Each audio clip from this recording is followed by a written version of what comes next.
اللهم صل على سيدنا محمد يا رب صل وسلم دائما ابدا على حبيبي. بنیادی طور پر جو اعتدال کی تعریف ہے نا، دیکھو جب بھی انسان کی بات آتی ہے نا تو انسان کا جو سب سے ممتاز وصف ہے جو دوسروں سے اس کو جدا کرتا ہے وہ ہے انسان کی کھوپڑی. کیا خیال ہے؟ جو عقل اللہ نے انسان کو دی ہے وہ کسی اور مخلوق کو نہیں دی. یہ چیز آپ کو دوسرے جانوروں سے اور مخلوق سے ممتاز کرتی ہے. اور یاد رکھو جسے جو خاص صفت دی ہو نا، سب سے پہلے مطالبہ یہ ہوتا ہے کہ یہ اس صفت میں اعتدال سے کام لے. مثال کے طور پر ایک کراٹے والا آدمی ہے جس نے کراٹے سیکھے. اب دنیا اسے جانتی ہے یار یہ جوڈو کراٹے کا ماسٹر ہے، تو ہر آدمی اسے اچھی نگاہوں سے اس وقت دیکھے گا جب وہ اپنی اس کراٹے کی جو صفت ہے، یہ جو وصف ہے، یہ جو کوالٹی ہے، اس میں بے اعتدالی کا شکار نہ ہو. کیا مطلب بے اعتدالی؟ ایسا بھی نہ ہو کہ لوگوں پہ ظلم کرنا شروع کر دے. اب کراٹے کا ماسٹر بن گیا تو جو مل رہا ہے اس کو پکڑ کے کوٹ دیتا ہے کہ جی مجھے چونکہ کراٹے آتے ہیں. 25-30 کے روزانہ ہڈیاں توڑ دیتا ہے کہ مجھے کیا آتا ہے؟ کراٹے آتے ہیں، لہذا میں تو توڑوں گا کیونکہ مجھے توڑنا. بولو نا کیا ہو گیا؟ مجھے کیونکہ ہڈیاں توڑنا آتی ہیں. صبح شام جو ملا کٹا، کب کسی کی بازو پہ مارا، کسی کی ادھر مارا، 25-30 کو لٹا دیا اسے. لوگ کہیں گے نا پاگل ہو گیا ہے، دماغ خراب ہو گیا. کیا خیال ہے بھائی؟ ایک انتہا تو یہ ہے کہ ظلم کرنا شروع کر دیے. دوسری انتہا یہ کہ تم یار کراٹے ماسٹر ہو، تمہیں تو ایوارڈ ملے ہیں پوری دنیا میں، تم مشہوری اسی حوالے سے ہو، مگر آج تک تمہیں کسی سے لڑتے ہوئے نہیں دیکھا. جہاں کوئی سچی مچی کی لڑائی بھی ہوتی ہے سب سے پہلے تم بھاگتے ہو. یعنی واقعی کوئی ظالم بھی ہوتا ہے نا تو آج تک تمہاری کک کسی ظالم پر بھی نہیں پڑی. کوئی بھی تم سے آئے موبائل چھین لے تم پکڑا دیتے ہو، چاہے اس کے ہاتھ میں اسلحہ نہ بھی ہو. کوئی بھی آئے گا آپ سے جس طرح سے بھی بات کرے آپ اسے کچھ بھی نہیں کہتے. تو بھائی اس سے اچھا تو وہ لنگڑا لولا آدمی اچھا ہے جو بیساکھیوں سے چلتا ہے، وہ بھی کچھ نہیں کہتا اور آپ بھی کچھ نہیں کہتے. وہ مجھے ایک واقعہ یاد آتا ہے. ہمارے ایک رشتہ دار ہیں امریکہ میں، وہ امریکہ میں تھے تو ان کی ناک کی ہڈی بڑھ گئی تھی نا، سائنس کا پرابلم ہو جاتا ہے نا. تو وہ ہاسپٹل گئے، وہیں امریکہ میں ہی ڈاکٹر نے کہا کہ اس کا آپریشن ہوگا. ناک کی ہڈی بڑھتی ہے نا، ڈاکٹر آپریشن ENT اسپیشلسٹ جو ہوتے ہیں کہتے ہیں. میں نے کہا چلو بھائی ڈاکٹر کہہ رہے آپریشن ہوگا تو پھر ہوگا. تو وہ ڈاکٹر نے بہت سارے ڈاکومنٹ دے دیے کہ اس پہ آپ سائن کر لیں اور کل لیٹ جائیں آ کے نا. عام طور پہ مریض لوگ پڑھتے نہیں ہیں کہ لکھا ہوا کیا ہے، بس ڈاکٹر جہاں جہاں سائن کروا لے لوگ کر دیتے ہیں. انہوں نے آ کے پورے ڈاکومنٹ پڑھ لیے. اس میں لکھا ہوا تھا کہ آپریشن کے بعد ڈاکٹر کی کوئی ذمہ داری نہیں ہے کہ آپ کا جو سائنس کا پرابلم ہے یہ حل بھی ہوتا ہے کہ نہیں ہوتا. کوئی انفیکشن ہو گیا تو بھی ہم اس کے ذمہ دار نہیں ہیں. کوئی الرجی ہو گئی، مستقل زکام کی بیماری لاحق ہو گئی، ہم اس کے بھی ذمہ دار نہیں ہیں. تو کوئی جتنی بھی ممکنہ بیماریاں تھیں نا ڈاکٹر نے پہلے ہی کہہ دیا تھا میں کسی کا ذمہ دار نہیں ہوں. انہوں نے سارے ڈاکومنٹ پڑھنے کے بعد ڈاکٹر صاحب کے پاس گئے. ڈاکٹر صاحب میں کسی قصائی سے کٹوا لیتا ہوں اپنی ناک، کیونکہ وہ بھی ان میں سے کسی چیز کا ذمہ دار. بولو بھائی کاٹنا ہی ہے نا. تو ڈاکٹر میں اور قصائی میں یہی تو فرق ہوتا ہے. بھائی تم ذمہ داری تو لو.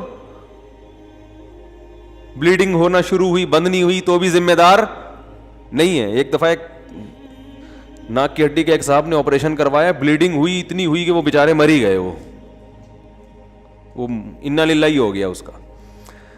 تو انہوں نے کہا ابھی بھی وہ الحمدللہ زندہ ہیں اور یہ ان کا واقعہ بھی 25-30 سال تو ہو گئے. انہوں نے پھر آپریشن نہیں کروایا، ابھی تک چل رہے ہیں الحمدللہ. تو وہ ڈاکٹر سے کہنے لگے کہ میں پھر کسی قصائی سے نہ کٹوا لوں ناک، بھائی وہ بھی چاپڑ لے کے کاٹ دے گا، ذمہ دار وہ بھی نہیں ہے. تو آپ میں اور ڈاکٹر کسائی میں کوئی فرق ہے تو بتائیں ہمیں.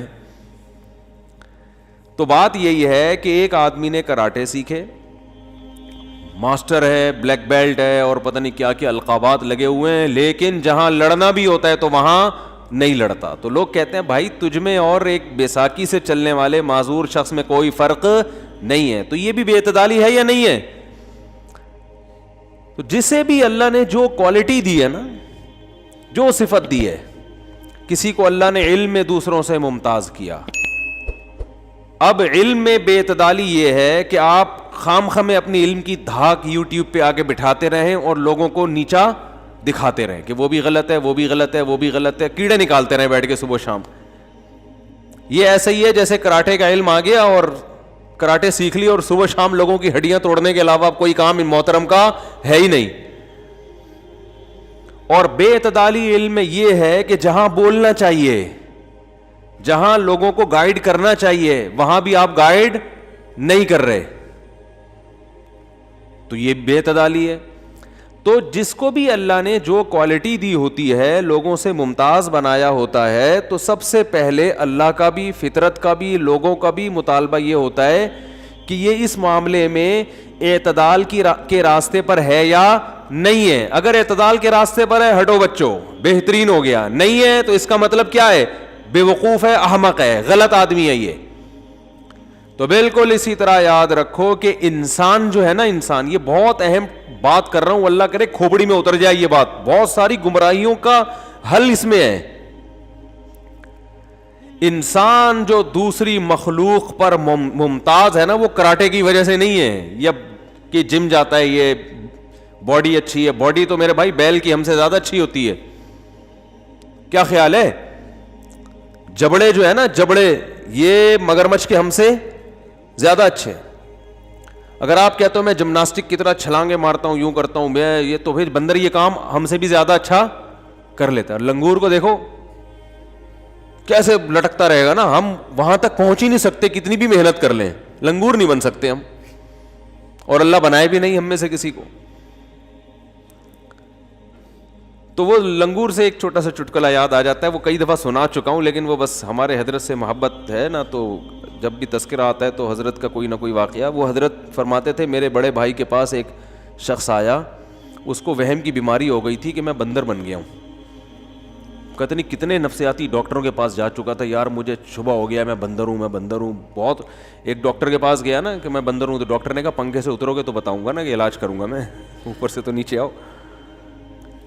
تو وہ تو ہمارے حضرت کے پاس آیا, حضرت کے بڑے بھائی کے پاس, کہ مجھے پتہ نہیں شبہ ہو گیا. انہوں نے کہا ہاتھ لگا کے دیکھ لیا کرو دم ہے یا نہیں ہے. کہتے ہیں اس کے بعد وہ الحمدللہ کسی اور کے پاس کبھی بھی نہیں گیا, کسی کے پاس بھی نہیں گیا, اس کو یہ وہم دور ہو گیا. تو چھلانگے مارنا جمناسٹک کی, جیسے وہ کر رہے ہوتے ہیں جمناسٹک والے, ٹھیک ہے کرتے ہیں, بہت کوالٹی ہے یار, گھوم جاتے ہو, لیکن بندر کی طرح بولو نہیں ہو سکتا. تو انسان کو جو اللہ نے ممتاز بنایا, جو سب سے الگ تھلگ بنایا, وہ کس چیز میں؟ عقل میں. اس جیسی ذہانت اور عقل اللہ نے کسی کو بولو نہیں دی ہے, ایسی کھوپڑی اللہ نے کسی کو نہیں دی ہے. اس چیز میں انسان ممتاز ہے. تو میں نے آپ سے عرض کیا کہ جو کوالٹی جس کو دی جاتی ہے نا, لوگوں کا بھی مطالبہ ہوتا ہے, فطرت کا بھی مطالبہ ہوتا ہے کہ یہ اس میں کیا کرے, اعتدال سے کام لے. اگر وہ اس میں اعتدال سے کام نہیں لے رہا تو ہر شخص کی خواہش ہوتی ہے کہ یہ کوالٹی, یہ صفت اس سے چھن جانی چاہیے, یہ اس کے لائق نہیں ہے, یہ غلط آدمی کے ہاتھ میں یہ چیز آ گئی ہے. تو بالکل اسی طرح یاد رکھو, انسان کو تو اللہ نے ممتاز ہی عقل کی وجہ سے کیا ہے. تو اس سے سب سے پہلا اللہ کا مطالبہ یہ ہے کہ یہ عقل استعمال کرنے میں اعتدال کے راستے کو نہ چھوڑے. عقل کا غیر ضروری استعمال یہ بھی غلط, اور جہاں عقل استعمال کرنی ہے وہاں بھی نہیں کر رہا, یہ بھی غلط. جیسے ایک آدمی کو کراٹے آتے ہیں نا, وہ جہاں نہیں استعمال کرنا وہ ہڈیاں توڑ رہا ہے بلا وجہ, یہ بھی غلط ہے. اور بالکل ہی ہاتھ پہ ہاتھ رکھ کے بیٹھا ہوا ہے, کسی کو کچھ کہتا ہی نہیں ہے, تو یہ بھی کیا ہے, غلط ہے نا. تو ہمارے ہاں بڑا مسئلہ یہ ہے, جو ملحد لوگ ہیں نا, جو منکر ہیں, جو لبرل لوگ ہیں, یہ عقل کا استعمال وہاں بھی کرتے ہیں جہاں عقل کی رسائی ہے نہیں. یہ غیر ضروری استعمال کرنے. یہ اپنے آپ کو اتنا فنٹر سمجھتے ہیں, اتنا ذہین سمجھتے ہیں, یہ کہتے ہیں کہ دنیا کا ہر مسئلہ ہماری عقل حل کر دے گی, ہماری عقل کے پاس ہر بات کا جواب ہے. حالانکہ ایسا ہے نہیں. لا محدود صلاحیتیں اللہ نے کسی کی پیدا نہیں کی ہیں, ہر چیز عقل بتا نہیں سکتی. اور جو ہمارے دیندار لوگ ہیں ان میں ایک ایسا فالٹ پیدا ہو جاتا ہے, سب میں نہیں, آپ لوگوں کے علاوہ کی بات کر رہا ہوں, جہاں کھوپڑی استعمال کرنی بھی چاہیے یہ وہاں بھی استعمال نہیں کر رہے ہوتے. کہتے ہیں حضرت جی نے منع کیا, یہاں حضرت جی نے, بولو بھائی, منع کیا. عقیدت ہو گئی ہے تو اب حضرت جی پھینکتے رہیں جلسے میں بیٹھ کے, بیان میں پھینکتے رہیں بیٹھ کے, لپیٹتے رہو بیٹھ کے. بس وہ واقعہ سنایا تھا نا لپیٹنے والا, او بھائی پرانا ہو گیا, چھوڑو, اب بار بار کے واقعات بہت آ جاتے ہیں پھر. تو حضرت جی نے چونکہ ارشاد فرمایا, کتنی غلط بات کر رہے ہوں, پیر و مرشد نے کہہ دیا یہ, تو بس پیر و مرشد تو غلط ہو نہیں سکتے. نماز نہیں پڑھ رہے وہ پیر و مرشد, پیر و مرشد کی داڑھی نہیں ہے ماشاءاللہ, لیکن عشق رسول میں ایک نمبر تولا جا رہا ہے جناب سونے اور چاندی میں, حالانکہ داڑھی نہیں ہے. تو بھائی اگر نبی سے اتنا عشق ہے تو داڑھی کیوں نہیں رکھ لیتے یار؟ داڑھی نہیں رکھیں گے. وہ مائیکل جیکسن زیادہ اچھا لگتا ہے ان کو دیکھنے میں یار, تھوڑا سا بننا ویسے ہے. میں نہیں کہہ رہا کہ یہ کوئی برا آدمی ہے یا اس کے دل میں پیغمبر سے نفرت ہے, معاذ اللہ, یہ الزام نہیں لگا رہا, لیکن آپ نے بھی تو کتنے اونچے مقامات پہ پہنچا دیا نا بھائی, تھوڑا سا نیچے لے آؤ. نعت خوانوں کو دیکھو آپ, بہت سارے نعت خوان صبح و شام نبی کی یاد میں پڑھ پڑھ کے آنسوؤں سے رو رہے ہیں. او بھائی اتنا رونے کی ٹینشن کی ضرورت نہیں ہے, اپنے عمل کو ٹھیک کر لو. پیسے جو آپ نے لیے ہوئے واپس کر دو, وسیم بھائی سے جو پیسے لیے ہوئے وہ کیا کر دو واپس, وہ نہیں کرے گا واپس. سب نعت خوان نہیں بھائی, کسی پہ کوئی متعین شخص مراد نہیں ہے, لیکن ہم نے دیکھے ہیں. او بھائی تو قرضہ واپس کر یار, کب سے لے کے بیٹھا ہوا ہے, پیسے دے میرے. نہ نہ نہ نہ, پروگرام میں جانا ہے, نعتیں رسول مقبول پڑھنی اور روئے گا وہاں جا کے. مارکیٹ میں چل رہا ہے کہ نہیں چل رہی ہے؟ میں الحمدللہ ایسے آنسوؤں سے کبھی بھی الحمدللہ پہلے بھی کبھی متاثر نہیں ہوا تھا, اب بھی نہیں ہوتا. ایک صاحب تھے فجر کی نماز میں 15 دن مارکیٹ سے شارٹ رہتے تھے, وہ تھے بہت بڑے بزرگ, یا تو چلو کوئی شرعی عذر ہونا, لیکن وہ نہیں ہوتے تھے, آتے ہی نہیں تھے نا. اب خلیفہ بھی تھے, وہ بزرگ بھی تھے, تو ایک نمازی چمٹ گیا ان کو یار ایک دن ہوتا ہے, 2 دن ہوتا ہے, یہ فجر کی نماز جیسے دوسرے مسلمانوں پر ہے آپ پر بھی تو ہے نا. ہر مسجد میں نا ایک ٹینشن لازمی یاد رکھو ہوتی ہے امام کے لیے, وہ امام کو دیکھ رہا ہوتا ہے یہ انسان کا بچہ بن کے چل رہا ہے کہ نہیں چل رہا. ہر مسجد میں اللہ نے ایک ٹینشن کم از کم پیدا کی ہوتی ہے, اور وہ صحیح ہوتی ہے صحت کے لیے, سب وہ ضروری ہوتی ہے. تو وہ چپک گئے کہ بھائی یا تو کوئی بیماری ہے, تو یہ بول تو ہم تھوڑی پوچھ رہے ہیں کہ آپ کو کوئی بیماری, بس بتا دو یار کوئی شرعی عذر ہے, ہم فرض کر لیں گے, کچھ تو بولو. نہیں تو یہ بیوقوف ہیں جو اتنے لوگ ہیں یہ نماز پڑھنے آ رہے ہیں. وہی ہے نا, ایک دیہاتی کا بیل آ گیا مسجد میں, امام صاحب نے ڈنڈے سے مارنا شروع کیا, تو دیہاتی کہنے لگا امام صاحب بے زبان جانور ہے, بے عقل ہے, کبھی مجھے دیکھا آپ نے مسجد میں, بلا وجہ اس کو کوٹ رہے ہو پکڑ کے. تو وہ جو پیچھے پڑ گئے وہ مقتدی صاحب کے, آتے کیوں نماز کیوں نہیں پڑھتے بھائی؟ تو وہ صاحب کہنے لگے میں تمہارے خلاف الٹے ہاتھ سے بد دعائیں کروں گا رات کو اٹھ کے نا نمازی سے. تو وہ نمازی کا کانفیڈنس مجھے پسند آیا. وہ نمازی کہنے لگا میں نے کہا الٹے لٹک کے بھی کرو, مجھ پہ نہیں لگے گی بد دعا. ان چیزوں سے میں متاثر, بولو بھائی نہیں, نماز پڑھو نماز. تو عمل دیکھو, اگر کوئی غلطی بھی ہے نا تو اللہ نے بڑے آپشن رکھے ہیں بھائی, سدھرنے کی کوشش کر لو, توبہ کر لو. لیکن غلطی کو نہ غلطی مانا جا رہا ہے, نہ اس کو چھوڑنے کی کوشش کی جا رہی ہے, لیبل ہٹانے کے لیے تیار نہیں ہے. لیبل لگ گیا بس نیک آدمی کا, یہ چپکا رہے گا قیامت تک آپ کے ساتھ. بیوی تمیزہ کا وضو سنا ہے؟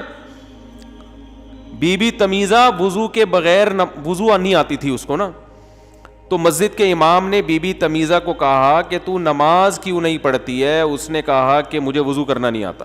تو امام صاحب نے اپنے سامنے اس کو وضو کرایا اور نماز پڑھائی. اس نے کہا زبردست. امام صاحب نے کہا میں سفر میں جا رہا ہوں, واپسی پہ تجھ سے پھر پوچھوں گا نماز پڑھتی ہے کہ نہیں پڑھتی. امام صاحب آئے 8-10 سال کے بعد, اس دوران بی بی تمیزہ کی شادی بھی ہو گئی, بچے بھی ہو گئے ماشاءاللہ. امام صاحب نے کہا ہاں بھائی نماز پڑھتی ہے؟ اس نے کہا الحمدللہ 10 سال میں سے پابندی سے پڑھ رہی ہوں. انہوں نے کہا وضو؟ کہہ رہے وضو تو آپ کرا کے چلے گئے تھے.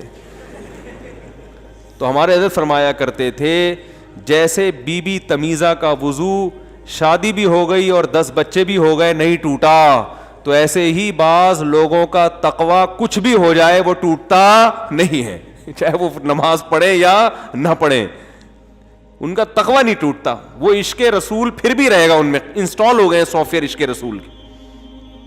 تو جو کرنے کا کام ہے میرے بھائی وہ کیوں نہیں کرتے؟ تھوڑا عمل کر لو پابندی کے ساتھ, فرائض واجبات پورے کر لو, اللہ آپ سے زیادہ کا سوال نہیں کرے گا. موٹے موٹے حکام, اور اگر کوئی گناہ ہو رہا ہے تو توبہ کرو اللہ کے سامنے, چھوڑنے کی کوشش کرو اس کو. ٹریک تو صحیح کرو نا, آدمی صحیح ٹریک پہ آ جائے, اس کو پتا تو چلے کہ صحیح کیا ہے غلط کیا ہے. ٹریک ہی صحیح نہیں ہے. تو میں یہ عرض کر رہا تھا کہ جو لبرل لوگ ہیں نا, مذہب مخالف, وہ عقل کا استعمال جہاں نہیں کرنا وہاں بھی کرتے ہیں. جیسے بہت سے سائنسدان بھی یہ کر رہے ہیں. تو وہ مشہور سائنٹسٹ ہے نا, تو وہ اس کی کوئی, میں وہ ڈاکومنٹری دیکھ رہا تھا, اس کی لائف پہ کسی نے بنائی. تو اس نے کہا یہ جو کائنات ہے نا, یہ جو کائنات چل رہی ہے یہ کسی ایک قوت کے تحت چل رہی ہے, لیکن وہ قوت خدا نہیں ہے. وہ قوت کیا؟ خدا نہیں ہے. تو بھائی پھر یہ کیا ہے؟ یہ خدا نہیں ہے تو کیا ہے بھائی؟ عقل کا غیر ضروری استعمال. ہر چیز کو کوشش کرنا کہ کوئی لاجک سے کوئی نہ کچھ لاجک نکالو, چاہے لاجک بن نہ بھی رہی ہو. بھائی مان لو کہ یار یہ اتنے پیغمبر جو دنیا میں آئے, اتنی کتابیں جو آئیں, خدا نے جو, آج بھی دنیا کی اکثریت پیغمبروں کو مانتی ہے, تو یہ سارے غلط تھوڑی ہو سکتے ہیں. مان لو نہیں جی, میری 2 اور 2 4 کی طرح جب تک میری سمجھ میں نہیں آئے گا میں تسلیم نہیں کروں گا. یہ کیسے ممکن ہے؟ دیکھو یہ جو میں آج اس پہ الحاد پہ زیادہ نہیں بات کروں گا, تو بہت دفعہ ہو چکی ہے. جو ارتقاء ہے نا, ایوولوشن جسے کہتے ہیں, کہ وہ ترقی کرتے کرتے کرتے کرتے تھوڑی سی کھوپڑی انسان استعمال کرے کہ یار اگر ایک چیز ترقی کرتے کرتے انسان بن گئی, فرض کر لو, تو اب وہ انسان سے بچہ کیسے پیدا ہو رہا ہے؟ یہ ترقی سے کیسے ہو گیا؟ میاں بیوی کے ملاپ کے نتیجے میں بچہ پیدا ہو رہا ہے, اس کا ارتقاء سے کوئی تعلق نہیں ہے. بچہ پیدا ہوتے ماں کی چھاتیوں میں دودھ آ رہا ہے. یہ کیسے؟ دیکھو ایک چیز ترقی کرتے کرتے چلو وہاں تک پہنچ گئی, وہ ایک ہی چیز ہونی چاہیے نا. وہ نسل کیسے بڑھا رہی ہے؟ بچہ پیدا ہو رہا ہے تو ماں کی چھاتیوں میں دودھ کیوں عین اسی ٹائم پہ کیوں پیدا ہو رہا ہے دودھ؟ اور ایسا خاندانی دودھ پیدا ہو رہا ہے جو بچے کے لیے انتہائی مفید, اور پھر دودھ کے ساتھ ماں میں ممتا بھی پیدا ہو رہی ہے. بچہ دودھ پینے کا طریقہ بھی سیکھ کے آ رہا ہے. یہ کیا اتفاق سے خود بخود ہو گیا؟ تو یہ ہے عقل پرست لوگ. یہ سمجھتے ہیں کہ ہر چیز عقل سے, یعنی عقل فیصلہ کر دے گی اور کوئی نہ کوئی سائنسدان لاجک تلاش کر لیں گے کیسے پیدا ہوا. قیامت آ جائے گی مگر خدا کی قسم, خدا کا اعتراف کیے بغیر ان میں سے کسی سوال کا ہمارے پاس کوئی جواب نہیں ہے, کیونکہ خدا کو اپنی ڈکشنری سے بہرحال انہوں نے نکالنے کا فیصلہ کیا ہوا ہے. لہذا کتنی بے عقلی کی باتیں کر رہے ہیں, یہ نہیں دیکھ رہے کہ بھائی تو عقل استعمال کر رہے, لیکن باتیں ساری تیری عقل کے خلاف جا رہی ہیں, ساری عقل کے خلاف باتیں جا رہی ہیں. یہ کیسے ممکن ہے یار؟ ایک خربوزے کو دیکھو, میں اکثر ایک واقعہ بیان کرتا ہوں نا, ایک جنگل میں آپ جاؤ, ایک آدمی کہتا ہے میں آپ کو جادو دکھاتا ہوں, کوئی میجک آپ نے کبھی خربوزہ نہیں دیکھا اور خربوزہ بننے کا عمل نہیں دیکھا, کہہ رہا میں آپ کو جادو دکھاؤں گا. جادو کیا؟ اس نے ایک چھوٹا سا دانہ لے کے زمین میں ڈالا, کہہ رہا بھی دیکھو میرا جادو شروع ہوتا ہے. اس میں پانی ڈالا, ایک بیل نکلنا شروع. ایسا ہی ہوتا ہے نا. آپ نے کبھی یہ بیل پودے خربوزے دیکھے نہیں تھے, آپ حیران ہو گئے نا بھئی یہ کیا نکل رہا ہے یار, تو بالکل ایک الگ سی چیز نکل رہی ہے. ممکن ہے وہ آپ کو بیوقوف بنائے, بولے یہ نظریہ ارتقاء کا نتیجہ ہے. یہ کیا ہے؟ ارتقاء ہے کہ بیج جو ہے نا یہ کروڑوں سال کے بعد ایسا ہوا ہے کہ ایک ایسا بیج بن گیا جب سے زمین میں ڈالو تو کیا اس سے پودا نکلتا ہے. آپ نے کہا شاید ہوگا بھائی, ہو سکتا ہے اتفاق سے ایسا کوئی چیز ایجاد ہو گئی ہو. اب کیا ہو رہا ہے جی, وہ بیل بڑھتے بڑھتے بڑھتے بڑھتے اس میں پھول پیدا ہونا شروع. کہ یار یہ کیا, یار یہ بیج سے یہ لال گلابی پھول کیوں پیدا ہو رہے ہیں. کہا یار یہ اب خدا کو تو نہیں ماننا نا آپ نے. تو اب آپ نے کہا یار اب کھوپڑی کا غیر ضروری استعمال. یہ کھوپڑی کا, بھائی یہاں کھوپڑی عاجز ہے, کھوپڑی کہہ دے کہ یار مجھ سے بھی اوپر کوئی ہے جو یہ کام کر رہا ہے, بس اتنا فنٹر بننے کی کوشش کہ نہیں جی اس کی لاجک تلاش کرنی ہے. یار یہ اصل میں وہ اتفاق سے ایسا ہوا تھا, یوں ہوا تھا, یوں ہوا تھا, تو ایسے بیج وجود میں آ گئے کہ جب وہ بیل نکلے گی تو تھوڑے دنوں میں ان میں کیا پیدا ہو جائے گا, پھول. اب پھول جب پیدا ہوا تو وہ تتلیوں کو اپنی طرف مائل کر رہا ہے, جس سے نر اور مادہ ذروں کا ملاپ ہو رہا ہے. جب نر اور مادہ ذروں کا ملاپ ہو رہا ہے تو آپ کی کھوپڑی میں یہ بات آئے گی کہ یار یہ اتفاق سے اس بیج جو ہم نے زمین میں ڈالا تھا اس کو کیسے پتا چل گیا کہ ایک ٹائم کے بعد جا کے اس کو پھول پیدا کرنا ہے اور تتلیوں کو اپنی طرف مائل کرنا ہے. آئے گا نا کھوپڑی میں. آپ نے اس فنٹر سے پوچھا, آپ نے کہا یار کوئی سائنسدان بیٹھا ہوا تھا, آپ نے اس سے پوچھا یار یہ جو پھول ہے یہ اس بیج کو کیسے پتا چل گیا یار کہ یہ اتنے عرصے کے بعد جا کے کیا کرنا ہے, پھول پیدا کرنا ہے تاکہ تتلیاں اس کی طرف مائل ہوں اور پرندے اور وہ جو کیڑے مکوڑے اس کی طرف مائل ہوں. کہے گا یار بس ہو گیا, اربوں خربوں سال میں ہو گیا ایسا. یہ لاجک ہے, اس کی بھی کوئی لاجک ہے, ہو گیا. اب کیا ہوا ہے کہ تھوڑے دنوں میں وہ پھول گرتا ہے اور وہ جو نر اور مادہ ذروں کا ملاپ ہوا تھا اس کی وجہ سے ایک چھوٹا سا کچا سا پھل پیدا, نیچے پھل پیدا ہوتا ہے. اب آپ اس سائنٹسٹ سے پوچھتے ہیں کہ یار یہ جو کچا سا پھل پیدا ہے یہ کیا ہے. وہ کہے گا مجھے پتہ نہیں کیا ہے, لیکن یہ بیج جو ہے نا یہ کروڑوں سال کے بعد وجود میں آیا ہے, جس کا یہ نتیجہ ہے کہ اس میں کیا پیدا ہو جائے گا, یہ اس میں یہ ہے اتفاق سے اس میں پھل پیدا ہو جائے گا. اب آپ دیکھ رہے ہو کہ یار یہ کچھ عجیب سا جادو ہو رہا ہے. آپ دیکھ کے حیران ہوئے, وہ پھل بڑھتا بڑھتا پھر ایک نہیں اس میں بہت سارے سینکڑوں پھول اور سینکڑوں پھل ہوتے ہوتے ہوتے وہ بڑا ہوا, بڑا ہو کر وہ وہی جیسا خربوزہ بن گیا. جب آپ نے اس کو کاٹا تو اس کے اندر وہی سینکڑوں بیج. اب بھی اگر وہ کمبخت سائنٹسٹ کہہ رہے ہیں نا یہ خود سے, آپ بولے کہ تیرا دماغ ہو گیا پاگل, خراب ہو گیا ہے, یہ خود سے اربوں خربوں سال میں بھی ایسا سائیکل بن نہیں سکتا, ناممکن اور محال ہے. یہ کسی نے کیا ہے, جس نے کیا ہے اس نے تجھ سے عقل چھین لی ہے. جس خدا نے یہ بیج پیدا کی ہے نا اور خربوزے بنائے ہیں جس نے, اس خدا نے تیرے کسی بدعمالی کی وجہ سے تجھ پہ پھٹکار برسی ہے اس کی. تو کوئی ایسا گناہ تو نے کیا ہے جس کی وجہ سے تو اس سارے عمل کو ایک جو ہے نا خودکار طریقے سے فرض کر رہا ہے کہ یہ خود بخود سارا کام ہوا ہے. یہ خود بخود نہیں ہو سکتا. مان لینا پڑے گا کہ یار وفوق کل ذی علم علیم, ہماری عقل سے بھی اوپر کوئی ذات ہے جو یہ سارے کام کر رہی, جس نے ہمیں بھی بنایا ہے. اور یاد رکھو جو عمل خربوزے میں ہو رہا ہے 100% وہی انسان میں بھی ہو رہا ہے. انسان بھی ایسے ہی بن رہے ہیں اور پیدا ہو رہے ہیں اور دنیا سے جا رہے ہیں اور نسلیں پیدا کر کے جا رہے ہیں. 100% وہی جو سائیکل ہے نا, وہی جو چکر ہے 100 انسانوں میں بھی وہی ہو رہا ہے. جب کوئی چیز ارتقائی عمل کے نتیجے میں پیدا ہوتی ہے تو ایک دفعہ پیدا ہو کے ختم ہو جاتی ہے. ایسا نہیں ہوتا کہ مرد الگ پیدا ہو رہے ہیں, عورتیں الگ پیدا ہو رہی ہیں, پھر مرد کی عورت کی طرف میلان ہو رہا ہے, پھر دونوں کے ملاپ سے پھر عورت کو پریگننسی ہو رہی ہے, پھر بچہ پیدا ہو رہا ہے. ادھر بچہ پیدا ہوتا ہی ماں کی چھاتیوں میں دودھ اور آسمان سے بارشیں برس رہی ہیں, پھر خربوزے اور تربوز اور انار. اس کا مطلب یہ پورا ایک سسٹم ہے, پورا ایک نظام آپس میں جڑا ہوا ہے.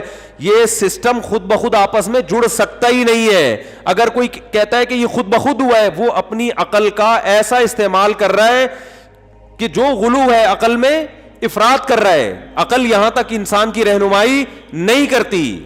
عقل کو ہتھیار ڈالنے پڑتے ہیں, یہاں پہ آ کے ماننا پڑتا ہے بھائی ہمارے اوپر کوئی ہے. لیکن بہت سے سائنسدانوں نے یہ قسم اٹھائی ہوئی ہے کہ ہم نے نہیں ماننا, ہم نے فرض کرنا ہے کہ کوئی بھی نہیں ہے, بس خود بخود ہو رہا ہے.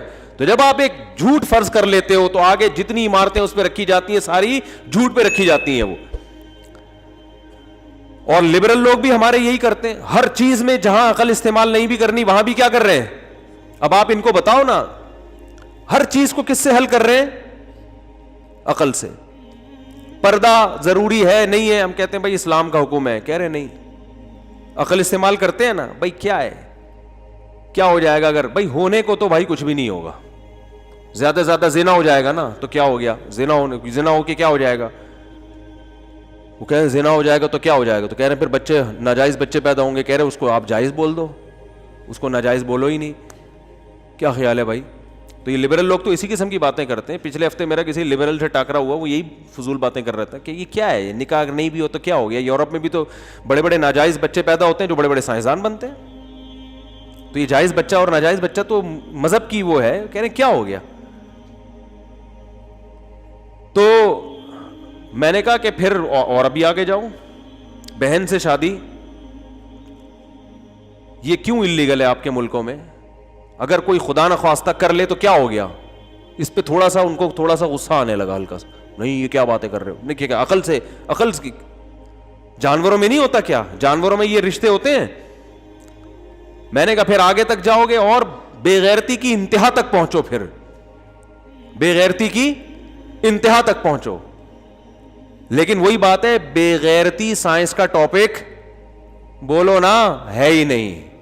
سائنسدان سے آپ پوچھو گے واٹ از بے غیرتی, وہ کہے گا پتہ نہیں یار, نہ تو آئنسٹائن نے اس بارے میں کوئی فارمولا ہے, نہ کوئی اور کسی سائنٹسٹ کا ہمیں اس بارے میں کوئی کچھ ملتا ہے. تو یہ ہے عقل کا غیر ضروری استعمال, ہر چیز میں کھوپڑی. تو وہی ہے, ابا اماں کو اولڈ ہوم میں جمع کرا دیا, عقل تو یہی کہتی ہے کرا دو ان کو جمع.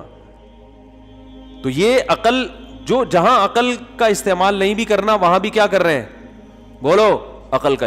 اور مذہبی لوگ کیا کر رہے ہیں, عقل جہاں کھوپڑی چلانی بھی ہے نا وہاں بھی نہیں چلا. اب میں آپ کو بتاتا ہوں عقل میں اعتدال ہے کیا, سمجھتے ہو کہ نہیں سمجھتے ہو؟ عقل میں اعتدال بولتے کیوں نہیں, کسے کہتے ہیں کہ کہاں عقل چلانی ہے کہاں نہیں چلانی. سب سے پہلی بات یہ سوچنا ہے, خود عقل یہ کہتی ہے کہ آپ سے بڑا جب کوئی عقل مند ہو نا تو اپنی عقل کو اس کے سامنے ڈال دو. کبھی بھی اپنے سے زیادہ طاقتور سے لڑا جاتا ہے. آپ بہت بڑے کراٹے مین تھے, 25-30 آدمیوں کی ہڈیاں توڑ دیں, سامنے جو بندہ آ رہا ہے وہ 50 کی ہڈیاں توڑ چکا ہے. اب آپ وہاں فنٹر بنو گے کیا یار ذرا میں دیکھتا ہوں میں بھی تیری, آپ بولو گے یار یہاں سے پتلی گلی سے نکلو. یہ انسانی جس کی بھی عقل صحیح ہوگی نا وہ کہے گا یار جو آپ سے زیادہ فنٹر ہے نا اس سے آگے نکلنے کی کوشش بولو نہیں کرو. تو اللہ نے انسان کو جتنی بھی صلاحیتیں دی ہیں, کوئی بھی صلاحیت لامحدود نہیں ہے. ہر آنکھ ایک حد تک دیکھ سکتی ہے, اس سے آگے نہیں دیکھے گی. کان ایک حد تک سن سکتے ہیں, اس سے آگے نہیں سنیں گے. ٹانگیں ایک حد تک چل سکتی ہیں. ڈاکٹر نے آپ کو کہا آدھا گھنٹہ واکنگ, 1 گھنٹہ, 1-1.5-2 گھنٹے کر لو گے, اس کے بعد ڈاکٹر صاحب سے بولو گے یہ اسٹیل کی ٹانگیں نہیں ہیں, وہ 2 گھنٹے ہو گئے بہت ہو گیا. ایک حد تک چل سکو گے آپ. ہر چیز ایک انتہا, ایک حد ہے. تو یہ کیسے ممکن ہے کہ عقل کے سوچنے کی بھی ایک لامحدود, ہر چیز کا جواب عقل کے پاس موجود ہو؟ یہ ممکن ہے کیا؟ تو بھائی یہ بھی تو انسان کی مادی عقل ہے نا, یہ بھی ایک حد تک سوچے گی, اس سے آگے یہ نہیں سوچے گی. تو یہ کہاں تک سوچے گی؟ جہاں اس سے بڑی عقل آ جائے گی تو عقل پھر اس سے آگے سوچنا بند, کہ بھائی ہم سے بھی زیادہ ذہین ہے کوئی, تو جو وہ کہہ رہا ہے تو پھر اپنی عقل کو اس کے ماتحت بنا دو. اور یہ ہم دن رات یہ کرتے ہیں. مثال کے طور پر آپ کو کوئی بیماری ہوئی, اب آپ کا خیال یہ تھا کہ آپ کی ریسرچ یہ تھی کہ تحقیق آپ کی یہ تھی, آپ کی عقل یہ کہتی ہے اس بیماری میں یہ والا قہوہ پینا چاہیے, یہ والا جوشاندہ پینا چاہیے, یہ والی اینٹی بائیوٹک کھانی چاہیے. لیکن آپ نے جو میڈیکل سائنس کے بڑے بڑے ڈاکٹر تھے ان سب سے رابطہ کیا, انہوں نے کہا کہ اس وقت آپ کے لیے کوئی بھی اینٹی بائیوٹک یہ شدید نقصان دہ ہو سکتی ہے. ایک مثال دے رہا ہوں, تو آپ فوراً کیا کرو گے؟ ان کی بات کو بلا دلیل مان لو گے. آپ بولو گے بھائی ہم سے زیادہ پڑھے لکھے ہیں, اس پہ دلیل بھی نہیں مانگو گے آپ ان سے. اور ہو سکتا ہے وہ دلیل دیں مگر وہ دلیل آپ کی سمجھ میں نہ آئے, یہ بھی ممکن ہے. ہم صبح شام لیبارٹریوں سے ٹیسٹ کروا رہے ہوتے ہیں نا, کرونا کی علامتیں نہیں ہوتی. مجھے جب کرونا ہوا تھا تو میرے علامتیں نہیں تھیں, میں نے ٹیسٹ کروایا تو کرونا پازیٹیو آیا. میں نے ڈاکٹر سے کہا وہ سونگنے مونگنے کی علامتیں کوئی نظر نہیں آئی. انہوں نے کہا یہ لازمی نہیں ہے, ٹھیک ہے نا, جو رپورٹ ہے یہ 100% کیا ہے, یہ درست ہے. تو مان لیا نا, عقل مانے نہ مانے, ہم بھائی وہ زیادہ پڑھے لکھے ہیں, ان کو زیادہ پتہ ہے. ساری علامتیں نہیں, کچھ علامتیں ظاہر بھی ہوئی تھیں, ٹھیک ہے نا. اب آپ ایسا نہ ہو کہ لوگ بولیں گے یہ ایسی رپورٹ ہی غلط تھی. تو یہ انسان کی فطرت ہے, اور بالکل صحیح ہے کہ وہ اپنے سے زیادہ کسی فیلڈ میں ماہر کے سامنے ہتھیار ڈال دیتا ہے, اور اسی میں اس کی خیر ہے, ڈال دینا چاہیے. تو جب آپ سے اوپر کی کوئی عقل آئے گی جو آپ سے بھی زیادہ ذہین ہے, تو پھر آپ اپنی عقل کو اس سے آگے لے جانے کی کوشش نہیں کرو گے, اس سے پیچھے پیچھے رہو گے آپ. تو عقل یہ کہتی ہے کہ اس کائنات کو کسی نے بنایا ہے, یہ تو ہماری عقل کے دائرے میں یہ چیز آتی ہے. میں نے خربوزے کی مثال دی, انسان کی, بھائی یہ سارے کام خود بخود نہیں ہو سکتے. یہاں آپ نے عقل استعمال کرنی ہے. خدا کا وجود عقل استعمال کیے بغیر سمجھ میں نہیں آئے گا. تبھی قرآن جگہ جگہ عقل مندوں کو خطاب کرتا ہے. آپ کہہ سکتے ہو کہ اتنے بڑے بڑے سائنٹسٹ میں کیا کھوپڑی نہیں تھی؟ انہوں نے کیوں انکار کیا خدا کا؟ انہوں نے ضد اور ہٹ دھرمی میں انکار کیا ہے, کیونکہ یہ جس فیلڈ سے ان کا تعلق تھا نا, اس میں اگر خدا کو لے آتے تو پھر اس فیلڈ میں ان کو وہ پذیرائی نہیں ملتی. سمجھ میں آ رہی ہے کہ نہیں آ رہی؟ کیونکہ آگے اگر کوئی سائنٹسٹ مانے گا نا خدا ہے, تو 10 سوالات اس کے اوپر اور اٹھیں گے. وہ سوال یہ اٹھیں گے, وہ ہے تو اس نے کائنات کو کیوں پیدا کیا؟ تو اس کا جواب اس کے پاس نہیں ہے, کیونکہ یہ ان باتوں کے جواب تو آسمانی کتابیں دیتی ہیں. تو وہ پھر آسمانی کتابوں کی تحقیق کی طرف آئے گا. پھر وہ ڈاکٹر ذاکر نائک کی اسپیچز سنے گا, صحیح ہے نا, کہ یہ آسمانی کتابیں ٹھیک ہیں یا نہیں ہیں. پھر جب وہ آسمانی کتابوں پہ ریسرچ کر کے آئے گا کہ 4 کتابیں اور ان میں برحق کتاب قرآن ہے, تو وہ پھر کس قرآن کی طرف آئے گا. پھر جب قرآن کی طرف آئے گا تو اس کو اسلام کو ماننا پڑے گا, پھر علماء کو ماننا پڑے گا. تو وہ پورا ایک ہر چیز ایک دوسرے سے کیا ہے, جڑی ہوئی ہے. تو وہ یہاں ہی یہی بحث ہی ختم کرنے کے لیے جڑ سے اس فلسفے کو ختم کر دیتے ہیں کہ یار خدا کو پہلے اپنی لیبارٹری سے نکالو, ٹھیک ہے نا, تاکہ ہم سائنٹسٹ ہیں تو سائنٹسٹ ہی رہے. دنیا ہمیں سائنس کے نام سے یاد رکھے, سائنسدانوں کے نام سے یاد رکھے, مذہب کی چھاپ ہمارے اوپر نہ لگے. یہ ان کو نہیں پتا ہوتا کہ یہ کرنے کے بعد ہم اپنے بنانے والے کا انکار کر کے کتنے بڑے مجرم بن رہے ہیں. تو اس سائنس کی وجہ سے دنیا تو آپ کو ایز اے سائنٹسٹ یاد رکھے گی, لیکن قیامت کے دن جب اللہ اپنے شکر گزاروں کو بدلہ دے گا تو ان شکر گزاروں میں آپ کا نام نہیں ہوگا. یہ بہت بڑی مسٹیک ہو رہی ہوتی ہے. تو سب سے پہلا جو انسانی عقل استعمال یہاں کرنی ہے, اگر آپ یہاں بھی استعمال نہیں کر رہے تو یہ بے عقلی آپ کو تباہ و برباد کروائے گی. اللہ نے آپ کو عقل کی نعمت دی تھی تاکہ آپ غور و فکر کر کے اپنے بنانے والے پر ایمان لے کر آئیں. مفتی طارق مسعود صاحب کے بیانات سننے کے لیے youtube.com/مفتی طارق مسعود کو سبسکرائب کریں, اور اگر آپ لائیو ویڈیو کو کبھی بھی مس نہیں کرنا چاہتے ہیں تو سبسکرائب کرنے کے بعد بیل آئیکن پہ کلک کرنا مت بھولیں. جزاک اللہ.